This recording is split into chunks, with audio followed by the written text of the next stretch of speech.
ก็อดีตชาติของพระโสนโกติกันนะโกติแปลว่าโกฏนั่นแหละหนึ่งโกฏกันนะแปลว่าหูภิกษุผู้มีต่างหูบ่แม่นภิกษุดอกโสนผู้มีต่างหูในราคาหนึ่งโกฏเรื่องอดีตของเพิ่นความเป็นมาของเพิ่นก็พูดถึงแล้วก็ในก่อนหน้านั้นได้เกิดในศาสนาของพระพุทธเจ้าองค์ใดองค์หนึ่งเพิ่นเกิดเป็นนกพิราบแล้วก็ทำความสนิทสนมคุ้นเคยกันกับภิกษุองค์หนึ่งซึ่งเป็นสาวกของพระพุทธเจ้าองค์นั้นแหละภิกษุองค์นั้นเป็นผู้ทรงฌานเป็นผู้เจริญฌานเป็นผู้ตั้งมั่นหรือมั่นคงในฌานไปบิณฑบาตมากกับแบ่งปันอาหารให้กับนกพิราบนกพิราบกับ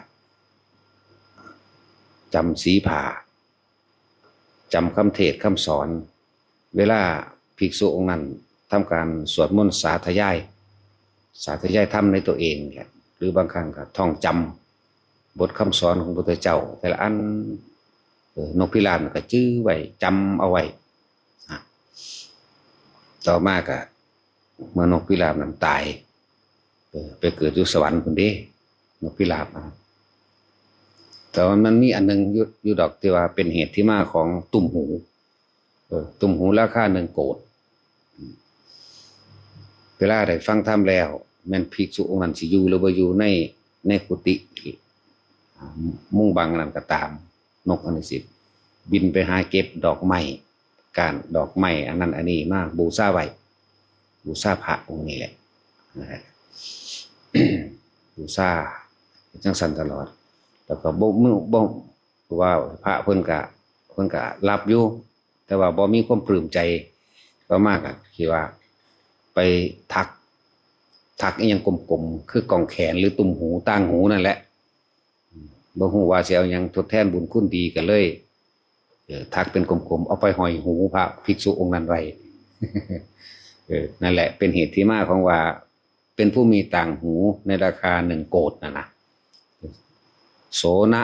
แปลว่าหูนี่แหละโสดก็เลยแต่ว่าเว้าซับทับกันโกติหมายถึงโกฏกันนะกะผู้มีต่างหูห้อยหูกันนะห้อยหูจะเป็นที่มาหลังจากนั้นเวลาตายก็ระลึกนึกถึงพระภิกษุองค์นี้เด้อันนี้ละภิกษุองค์นี้ตายก็ไปอยู่สวรรค์36กัปอยู่สวรรค์ก็ดีเกิดมาเป็นยังละเป็นเจ้าฟ้ามหากษัตริย์นานมากจนถึงที่สุดแล้วจึงมาเกิดเป็นพระโสนโกติกันนกะนี่แหละเคยแต่ภิกษุองค์นั้นถ้าเฮาสิสรุปรวมแล้วก็คือพระพุทธเจ้าเฮานี่เองพระพุทธเจ้าเฮานั่นแหละเมื่อครั้งเพิ่นเสวยชาติเป็นโพธิสัตว์เป็นผู้เรียนรู้ท่องจำพระไตรปิฎกได้ทั้งเบิดแล้วก็เป็นผู้ทรงฌานเจริญฌานนี่แหละที่ว่าแต่ละภพแต่ละศาสตร์ที่พระพุทธเจ้าว่าเมื่อครั้งเราเสวยชาติเป็นโพธิสัตว์เราย่อมดูด้วยอานาปานาสตินี้เป็นส่วนมากนี่เราย่อมเป็นผู้ตั้งมั่นในฌานมั่งเป็นผู้สอบทานในฌานมั่งเป็นผู้คล่องแล้วตั้งอยู่ดีแล้วนะในฌานมั่งที่พระพุทธเจ้าเพิ่นว่าพวกเฮานั่นน่ะก็เหมือนกันเอาอย่างเพิ่นบ่ต้องอยากบรรลุหยังดอกเป็นผู้ทรงฌานเจริญฌานแหละแล้วก็พร้อมการได้ยินได้ฟังธรรมโสตแล้วก็แปลว่าหูคือการสดับตรับฟังนั่นแหละคือฟังอยู่ซี่นั่นแหละเรียกว่าโสนโกติกันนกะภิกษุผู้มีที่มาว่าเป็นผู้มีต่างหูในจำนวน1โกฏ10 ล้านสั้นคืออยากให้ทุกคนเข้าใจว่าการฟังได้ดีย่อมเกิดปัญญาจึงเรียกว่าสุตตมยปัญญาเป็นสัญญาหรือว่าเป็นความจำสั่งสมเป็นมูลเหตุเป็นเหตุสั่งสมสิมันเป็นกุศลคือความฉลาดกุศลคือรู้อันใดผิดอันใดถูกรู้อันใดโทษรู้อันใดบ่โทษรู้ทางออกจากทุกข์ กุศลก็ดีแต่เพิ่นเรียกว่าอาปาทานเพิ่นลำพึงเมื่อครั้งนั้นเราได้เป็นสหายกันกับพระสัมมาสัมพุทธเจ้าทางบ่แม่นตอนนี้เด้แต่ว่าตอนนี้ก็สิว่าสหายก็ว่าได้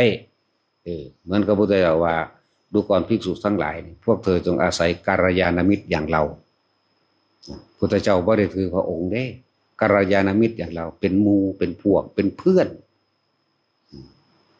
แต่เฮาก็ว่าเป็นเพื่อนแล้วเฮาก็ยกไว้เหนือนั้นไปอีกเนาะแต่ว่าให้เอาธรรมต่างหากล่ะธรรมอย่างว่าแต่ละคนการฟังนั้นมันบ่แม่นว่ามันบ่มีประโยชน์มันมีประโยชน์นะอย่างว่าสุดท้ายมาพระโสดาก็บรรลุอรหันต์ตามหาพระพุทธเจ้าได้ยินได้ฟังข่าวว่าพุทโธอยู่ไสได้ยินข่าวว่าเขาลำลือว่าพระพุทธเจ้าเกิดขึ้นแล้วหรือสาวกของพระพุทธเจ้าองค์ใดองค์หนึ่งอยู่ไสนำหาล่ะจนได้พบฟังธรรมบทเดียวเท่านั้นเด้กับพระพุทธเจ้าบรรลุเลยนอกจากเขาเจ้ามีความเกี่ยวกันในอย่างหนึ่งเขาเจ้าใครควรพิจารณามาดีกับสั่งสมไว้มาแล้วถ้าจะเว้าประวัติอีกอย่างหนึ่ง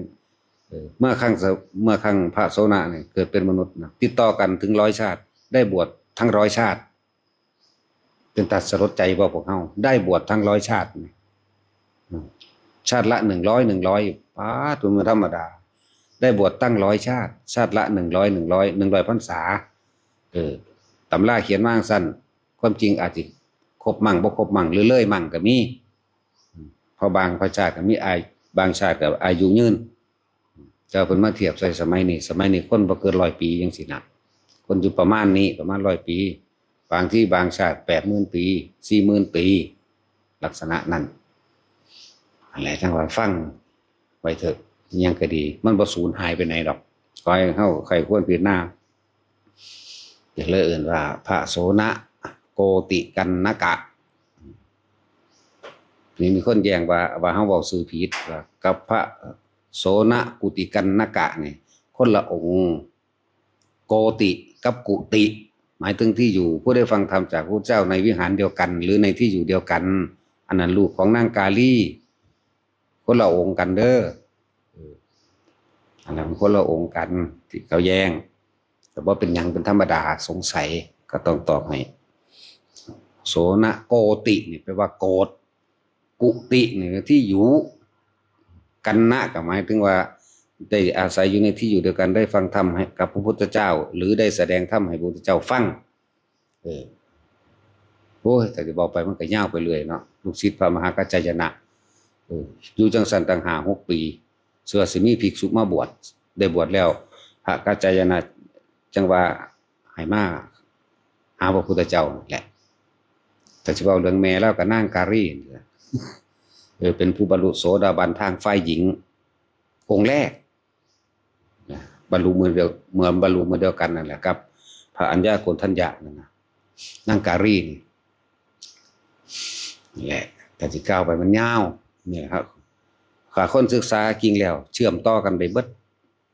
เชื่อมต่อกันได้ประมวลลงแล้วก็เชื่อมต่อกันอ่านจนจบเบิดแล้วมันเชื่อมของมันเอาเองดอกอ๋อไปเลยลักษณะนั้นถึงว่าเข้าเวลาฟังตั้งใจฟังเป็นจังหายเป็นจังดาเป็นจังหามบ่ให้ไอบ่ให้จามบ่ให้คุยกันบ่ให้ลูกพุ่นลูกพี่แม้กระทั่งคนที่ขึ้นมาจังสิไผมีหน้าที่ถวายผัดอาหารจังสิก็ถวายไปมีหน้าที่ยกนั่นไปผู้ว่ามีหน้าที่หยังนั่งเบิ่งลมเจ้าของเฮ็ดอยู่แค่นี้เสียงโทรศัพท์ขึ้นไปอย่างบางที่มันสะดุดเด้ผู้กำลัง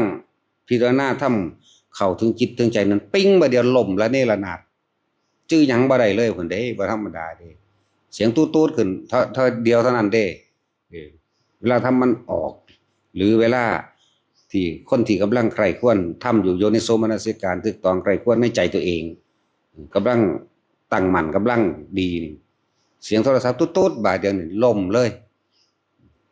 อันเป็นทั้งสั้นนี่แหละที่ว่าเป็นหยังคือห้ามลูกพุ่นลูกพี่จังซี่ครั้งที่1ครั้งที่2ครั้งที่3เจอเลยให้หนีพร้อมหมดแล้วบางคน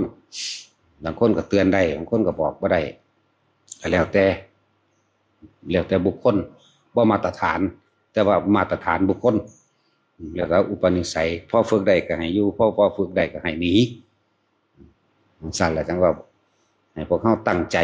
บ่ว่าการฟังบ่ว่าการดูลมหายใจตัวเองตั้งใจนั่นตนเองเพราะว่ามันไม่ได้สูญหายไปไหนมันเป็นประโยชน์ตนล้วนๆประโยชน์ออกจากทุกข์แต่ของเองนั่นแหละประโยชน์ออกจากความยึดมั่นถือมั่นออกจากความรักความอาลัยความเกี่ยวพันความผูกพันระสัญญาอารมณ์ของตัวของมันเป็นจึงเน้นย้ำแต่ละคนเบิ่งหูดังเกี่ยวของอย่างเดียวอย่าไปสนอย่างอื่นมันยังสิเกิดขึ้นครับเบิ่งอยู่ในหูดังนั่นแหละทำความรู้สึกตัวอยู่ในลมหายใจตัวของเองนั่นแหละพระอรหันต์มันบ่ได้อยู่หม้องอื่นดอกในหูดังเฮานั่นแหละอยู่กับหูดังเฮาแต่แท้เจ้าไปแล่นถามหาอยู่พุ่นอยู่พี่บ่มีผู้ใดว่าเพิ่นเป็นดอกพูดถึงที่สุดแล้วบ่เป็นหยังเข้าใจว่าล่ะเอาล่ะพอ